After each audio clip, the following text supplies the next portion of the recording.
Hello dear students, कैसे हैं आप लोग। आज हम मूविंग चार्ज एंड मैग्नेटिज्म का जो डेरिवेशन है, जैसे ये जो चैप्टर 4 था, तो we have already studied magnetic force, motion of a charge particle in a normal uniform magnetic field where the charge follows circular trajectory. We have calculated radius, time period, frequency. Okay, now today we are going to discuss magnetic force experienced by a current carrying a straight wire when placed in a uniform magnetic field. ठीक है, तो चलिए, तो मैं यहाँ पे topic लिख दे रहा हूँ डियर स्टूडेंट। ये 3 मार्क का डेरिवेशन आपके एग्जाम में आता है, तो चलिए लिख दे रहे हैं topic. Magnetic force experienced by a current carrying straight wire when placed in a, dear students, uniform magnetic field. ठीक है, इसको यूनिफॉर्म मैग्नेटिक फील्ड में आपने करंट कैरिंग वायर को रख दिया। तो याद करिए, यू हैव ऑलरेडी स्टडीड, क्या स्टडी किया है आपने, कि जब किसी मैग्नेटिक फील्ड में किसी चार्ज को हम प्रोजेक्ट करते हैं तो ये चार्ज क्या होता है, मैग्नेटिक फोर्स एक्सपीरियंस करता है। डियर स्टूडेंट्स, कितना मैग्नेटिक फोर्स एक्सपीरियंस करता है, F is equal to Q V cross B. अच्छे से पता है आपको, जहाँ पे Q क्या है, चार्ज, V है चार्ज पार्टिकल की वेलोसिटी, और B क्या है, एक्सटर्नल मैग्नेटिक फील्ड। जब इसका मॉड लेते थे तो मॉड क्या आता था, Q V B sine theta, जहाँ थीटा क्या होता था डियर स्टूडेंट्स, वेलोसिटी और फील्ड के बीच का एंगल। तो ये एक मूविंग चार्ज पार्टिकल पे फोर्स था। अब हमारा डेरिवेशन क्या है, हमारे पास क्या है, करंट कैरिंग स्ट्रेट वायर। ठीक है, एक स्ट्रेट वायर में, इस वायर में करंट जा रही है, तो इसका मतलब क्या हुआ, सारे फ्री इलेक्ट्रॉन अपोजिट डायरेक्शन में ड्रिफ्ट कर रही है, और इसको हमने रख दिया एक एक्सटर्नल मैग्नेटिक फील्ड में। तो चलिए इस चीज़ को थोड़ा सा हम डायग्राम से देखते हैं। Dear students, current carrying wire को हमने इस तरह से सिलेंड्रिकल शेप में दिखा दिया। ये मान लीजिए आप करंट कैरिंग स्ट्रेट वायर है, ठीक है, और इसमें करंट आई जा रही है इधर। और आपने बहुत अच्छे से पढ़ा है कि जब किसी वायर में करंट फ्लो होती है तो इसका मतलब होता है वायर के अंदर के फ्री इलेक्ट्रॉन्स ऑपोजिट डायरेक्शन में ड्रिफ्ट करते हैं। नहीं, when you apply some electric field across the ends of a conductor, what happens, all the free electrons start moving in opposite direction, as well as they suffer frequent collision with the surrounding nuclei. But electric field की वजह से बहुत धीरे धीरे effectively ये move करते। तो current अगर हमने कह दिया इस वायर में करंट हमने कह दिया लेफ्ट टू राइट, तो सारे फ्री इलेक्ट्रॉन डियर स्टूडेंट किधर मूव कर रहे होंगे, राइट टू लेफ्ट, है ना, ये ड्रिफ्ट वेलोसिटी जिसको आप एवरेज वेलोसिटी भी कहते हैं। तो ये एक फ्री इलेक्ट्रॉन है और ये फ्री इलेक्ट्रॉन की ड्रिफ्ट वेलोसिटी है। इस तरह सारे फ्री इलेक्ट्रॉन्स क्या होंगे, इस तरह से कंडक्टर में अपोजिट डायरेक्शन में मूव कर रहे होंगे। बहुत सिंपल सी बात है, समझ रहे हैं आप अच्छे से, ये इलेक्ट्रॉन है, ये सारे फ्री इलेक्ट्रॉन अपोजिटली ड्रिफ्ट कर रहे हैं। और इसको आपने किस में रख दिया, एक यूनिफॉर्म मैग्नेटिक फील्ड में रख दिया है। मान लीजिए आपने मैग्नेटिक फील्ड को इलेक्ट्रिक करंट से थीटा एंगल पे प्लेस कर दिया है। कितने एंगल पे प्लेस कर दिया है डियर स्टूडेंट्स, थीटा एंगल पे। What is theta here, angle between magnetic field and current. Current किधर है, इधर है, और मैग्नेटिक फील्ड यूनिफॉर्म किधर है, कुछ एंगल पे हमने यहाँ पे बना दिया। तब आप देख पा रहे हैं कि इस कंडक्टर के सारे फ्री इलेक्ट्रॉन्स जो करंट के अपोजिटली यूनिफॉर्मली मूव कर रहे हैं ऑन एन एवरेज, ये सारे फ्री इलेक्ट्रॉन इस लॉ के अकॉर्डिंग डियर स्टूडेंट क्या करेंगे, मैग्नेटिक फोर्स एक्सपीरियंस करेगा। इलेक्ट्रॉन भी तो एक चार्ज है, इलेक्ट्रॉन की वेलोसिटी है यहाँ ड्रिफ्ट वेलोसिटी, और बी क्या है, एक्सटर्नल मैग्नेटिक फील्ड। तो सारे फ्री इलेक्ट्रॉन्स मैग्नेटिक फील्ड में होने के वजह से मैग्नेटिक फोर्स एक्सपीरियंस करेगा। तो चलिए इसको टू द पॉइंट यहाँ पे लिखते हैं डियर स्टूडेंट्स। यहाँ पे एक स्टेटमेंट यहाँ पे यूज कर दे रहा हूँ मैं, as the current flows through the wire, all the free electrons start drifting in opposite directions. All the free electrons start drifting drifting in opposite direction, opposite direction at speed V T, at speed V T. V T क्या है यहाँ पे dear student? Drift velocity. सारे free electron drift velocity से oppositely जा रहे हैं। तो चलिए, फ्रॉम आपके पास क्या होता है? Magnetic force experience by charge dear student, F equal to क्या होता है? Q V cross B. अच्छे से पढ़ा है आपने। तो ये फार्मूला आप किसी भी इलेक्ट्रॉन के लिए लगा दीजिए, क्योंकि सारे फ्री इलेक्ट्रॉन सेम स्पीड से, ड्रिफ्ट स्पीड से अपोजिटली मूव कर रहे हैं। तो एक इलेक्ट्रॉन के लिए लगा दीजिए और इसमें पता कर लीजिए total number of free electron कितने हैं, उससे मल्टीप्लाई कर दीजिए। तो चलिए यहाँ पे देखते हैं एक इलेक्ट्रॉन कितना फोर्स एक्सपीरियंस करेगा। तो इलेक्ट्रॉन पे चार्ज क्या होगा? माइनस ई, और इलेक्ट्रॉन की वेलोसिटी क्या है डियर स्टूडेंट? वी डी, और इधर क्या लगा दिया? Magnetic field. नहीं, ये है फोर्स। कौन सा force dear students? Magnetic force experience by an electron. ये बात आप अच्छे से समझ पा रहे हैं। अब हमारा काम क्या होता है भाई? सारे फ्री इलेक्ट्रॉन एक ही डायरेक्शन मूव कर रहे हैं। अगर हम ये पता कर लें कि इसके अंदर 10,000 इलेक्ट्रॉन्स हैं, तो क्या करेंगे? इसको 10,000 से मल्टीप्लाई कर देंगे, तो सारे इलेक्ट्रॉन्स पे टोटल फोर्स आ जाएगा, और वही इस वायर पे भी फोर्स होगा। बात को समझिए कि यहाँ पे फोर्स किस पे काम कर रहा है? इलेक्ट्रॉन्स पे ही तो काम कर रहा है, जो अपोजिट डायरेक्शन में ड्रिफ्ट कर रहे। किस वेलोसिटी ड्रिफ्ट कर रहे? ड्रिफ्ट वेलोसिटी से ड्रिफ्ट कर रहे। तो अगर आप एक इलेक्ट्रॉन पे फोर्स निकाल लेंगे और इस कंडक्टर के अंदर जितने भी टोटल फ्री इलेक्ट्रॉन्स है उससे इसको मल्टीप्लाई कर देंगे, तो इसके अंदर के सारे इलेक्ट्रॉन्स पे नेट फोर्स आ जाएगा, और वही फोर्स किस पे होगा? इस करंट कैरिंग वायर पे होगा। चलिए, तो हम पता करते हैं इसके अंदर टोटल फ्री इलेक्ट्रॉन्स कितने हैं। डियर स्टूडेंट्स, इसको हम मान लेते हैं इक्वेशन 1। चलिए, इस कंडक्टर की लंबाई को L मान लेते हैं और एरिया ऑफ क्रॉस सेक्शन को क्या मान लेते हैं? A मान लेते हैं। तो आपने करंट इलेक्ट्रिसिटी में पढ़ा था, एक क्वांटिटी हम लेते थे स्मॉल n। स्मॉल n क्या होता था? Free electron density. Free electron density कौन सी डेंसिटी है? ये फ्री इलेक्ट्रॉन्स की डेंसिटी है। That is amount of free electrons पर यूनिट वॉल्यूम। ये नेचर ऑफ मटेरियल की प्रॉपर्टी अच्छे से पता है आपको। अलग अलग मटेरियल में फ्री इलेक्ट्रॉन डेंसिटी की वैल्यू क्या होती है? अलग अलग। अच्छा, और वॉल्यूम ऑफ कंडक्टर क्या होगा यहाँ पे? Volume of conductor dear students, conductor का वॉल्यूम क्या होगा? A into L.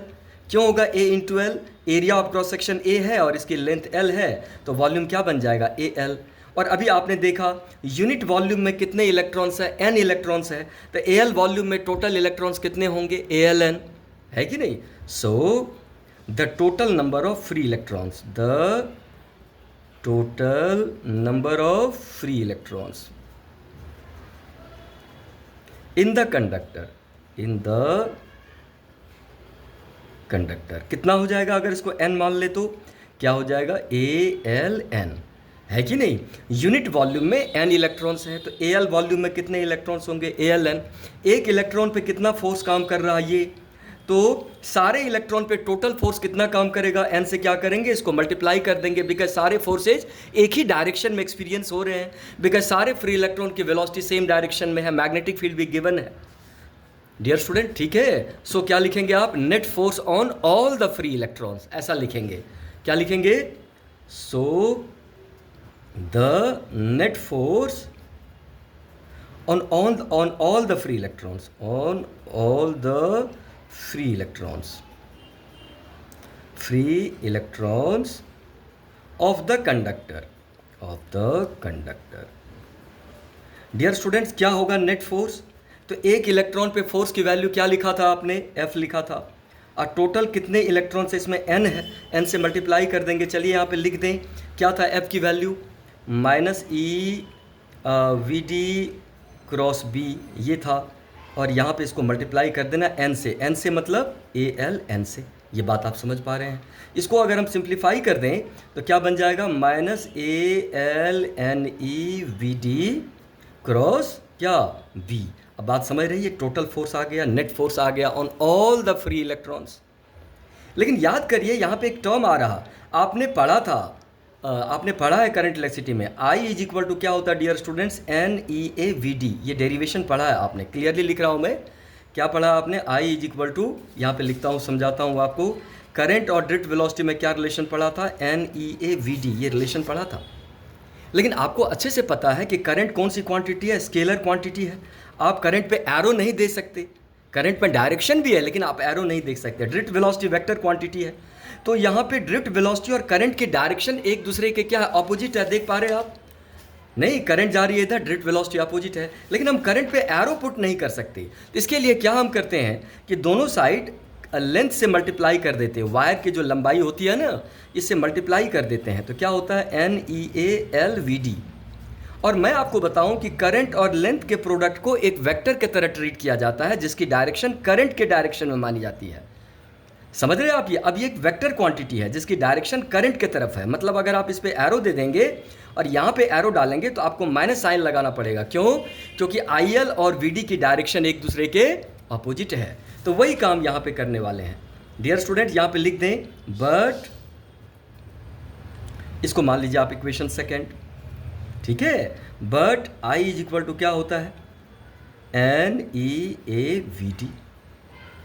अब आप यहाँ से वायर की लेंथ से मल्टीप्लाई कर दीजिए यहाँ पे, तो क्या होगा बताइए, IL is equal to NEALVD। अब अगर आप यहाँ पे एरो डालेंगे, अगर एरो डालेंगे तो यहाँ माइनस साइन आपको लेना पड़ेगा, NEAL और VD पे एरो, बिकॉज करंट और ड्रिफ्ट वेलोसिटी की डायरेक्शन एक दूसरे के ऑपोजिट है। तो यही क्वांटिटी देखिए, यही एक्सप्रेशन यहाँ पे आया है, NEALVD। यहाँ देखिए NEALVD, देखिए वही सेम एक्सप्रेशन आया, ये वाला एक्सप्रेशन NEALVD। और अब यहाँ पे IL डाल देंगे। सो फ्रॉम सेकेंड क्या बन जाएगा, F is equal to IL क्या क्रॉस B। ये आ गया मैग्नेटिक फोर्स का फॉर्मूला, आ गया IL क्रॉस B है। क्या यूज़ किया यहाँ पे, using IL is equal to NEALVD, ये यूज़ किया है। तो ये डेरिवेशन आपका आ गया। तो मुझे लगता है कि डेरिवेशन आपको अच्छे से समझ में आ गया। एक लाइन में इसको फिर से देख लेते हैं कि जब इस कंडक्टर में आप करंट पास करते हैं तो सारे फ्री इलेक्ट्रॉन अपोजिट डायरेक्शन में ड्रिफ्ट करते हैं, और एक्सटर्नल मैग्नेटिक फील्ड में आपको इसको रख दिया, तो सारे फ्री इलेक्ट्रॉन इस इक्वेशन के मुताबिक क्या होगा, मैग्नेटिक फोर्स एक्सपीरियंस करेंगे। नहीं तो डाल दिया Q की जगह -E, V की जगह VDB। अब आपने क्या करना, इसके अंदर total number of free electron निकालना। कैसे निकालेंगे, इसका वॉल्यूम AL है, यूनिट वॉल्यूम में N इलेक्ट्रॉन्स है, नहीं इसको number of free electron per unit volume कहते हैं, ये वाला। तो ALN हो गए सारे free electrons. As all the free electrons are experiencing magnetic force along the same direction, so total force के लिए क्या करेंगे आप, total number of free electron को इससे मल्टीप्लाई कर देंगे और इसको सिंप्लीफाई करते चले जाएंगे और वी हैव द रिलेशन। तो बड़ा इंपॉर्टेंट डेरिवेशन है, आपके एग्जाम में ये पूछा जाता है कि भाई इसको डिराइव करिए, magnetic force on a current carrying wire को डिराइव करिए। तो ये आपको लगता है समझ में आ गई बातें अच्छे से। चलिए इसको थोड़ा सा और हम देख लें केसेस। डियर स्टूडेंट्स, तो कितना आ गया मैग्नेटिक फोर्स का फॉर्मूला, मैग्नेटिक फोर्स का फॉर्मूला आ गया IL क्रॉस B। इसको यहाँ से देख लेते हैं, जहाँ पे क्या है, ये वायर है जिसमें करंट आई जा रही है, और इसको आपने किस में रख दिया है, एक्सटर्नल मैग्नेटिक फील्ड में रख दिया है। कितने एंगल पे करंट से, थीटा एंगल पे रख दिया है। तो निश्चित रूप से यहाँ पे क्रॉस प्रोडक्ट फॉलो हो रहा। क्या कहता है क्रॉस प्रोडक्ट, कि मैग्नेटिक फोर्स की डायरेक्शन IL और B से जो प्लेन बनेगा उस पूरे प्लेन पे क्या होगा, परपेंडिकुलर। कौन किस रूल की बात कर रहे हैं हम, राइट हैंड थंब रूल की बात कर रहे हैं। नहीं, मैग्नेटिक फोर्स डियर स्टूडेंट क्या होगा, perpendicular to plane, plane containing क्या, IL एंड B। अब यहाँ पे IL और B, L क्या है, कंडक्टर की लेंथ है, I क्या है, इसकी करंट है, ये फील्ड है। तो कौन सा प्लेन बन गया, नोटबुक का प्लेन बन गया। तो या तो फोर्स ऊपर होगा या फोर्स नीचे होगा। तो राइट हैंड थंब रूल लगाएंगे आप, तो क्या होगा, IL क्रॉस B, फोर्स किधर हो जाएगा, आउटवर्ड हो जाएगा। नहीं, IL इधर, फील्ड इधर, IL क्रॉस B आउटवर्ड हो जाएगा, है कि नहीं। और आप चाहेंगे इसके लिए तो पाम रूल भी लगा सकते आप, राइट हैंड पाम रूल भी लगा सकते। पाम रूल में क्या करते थे आप, अपने चारों उंगलियों को फील्ड की तरफ रखते थे और थंब को रखते थे चार्ज के मोशन के तरफ, मतलब करंट के तरफ। ऐसे ही तो लगाते, पॉजिटिव चार्ज के मोशन की तरफ। करंट जिधर जाती है उधर ही पॉजिटिव चार्ज फ्लो करता है, नेगेटिव चार्ज उल्टा जाता है। तो अपने चारों उंगलियों को फील्ड की तरफ रखिए और थंब को रख दीजिए करंट की तरफ, जो पाम होगा वो देगा। तो चलिए यहाँ पे देखते हैं, चारों उंगलियों को फील्ड की तरफ रख दिया। डियर स्टूडेंट, फील्ड की तरफ देखो यहाँ पे थंब है करंट की तरफ, मतलब इधर ही पॉजिटिव चार्ज जा रहा, तो पाम किधर जा रहा डियर स्टूडेंट, ऊपर जा रहा पाम, तो मैग्नेटिक फोर्स किधर हो गया, आउटवर्ड हो गया। तो ये अच्छे से आप समझ पा रहे हैं। अच्छा डियर स्टूडेंट्स, अगर मैग्नेटिक फोर्स का यहाँ पे हम क्या ले लेते हैं, मैग्नीट्यूड, तो आपको पता है ना ए क्रॉस बी का मैग्नीट्यूड क्या होता है, ए बी साइन थीटा। इसका मैग्नीट्यूड क्या होगा, I L B sine theta, BIL sine theta. कुछ स्टूडेंट इसको ऐसे याद रखना चाहते हैं, BIL sine theta. Dear student, जहाँ पे थीटा क्या है, मैग्नेटिक फील्ड और करंट के बीच का एंगल है कि नहीं। अगर थीटा की वैल्यू आप क्या पुट कर देते, जीरो, मतलब ये करंट कैरिंग वायर है और आपने फील्ड इधर ही रख दिया, तो डियर स्टूडेंट मैग्नेटिक फोर्स की वैल्यू क्या हो जाएगा, जीरो। आपने पढ़ा भी था कि when moving charge is along magnetic field the charge is not going to experience any magnetic force. अगर आप थीटा के जगह क्या डाल देंगे, 90 डिग्री। डियर स्टूडेंट 90 डिग्री का क्या मतलब हुआ, मैग्नेटिक फील्ड करंट से 90 डिग्री पे है, परपेंडिकुलर है। इस केस में मैग्नेटिक फोर्स क्या होगा, आई एल बी हो जाएगा, और साइन 91 होता है, पता है आपको, और साइन थीटा का मैक्सिमम वैल्यू 1 होता है, तो magnetic force my dear students क्या होगा, मैक्स हो जाएगा, आई एल बी हो जाएगा।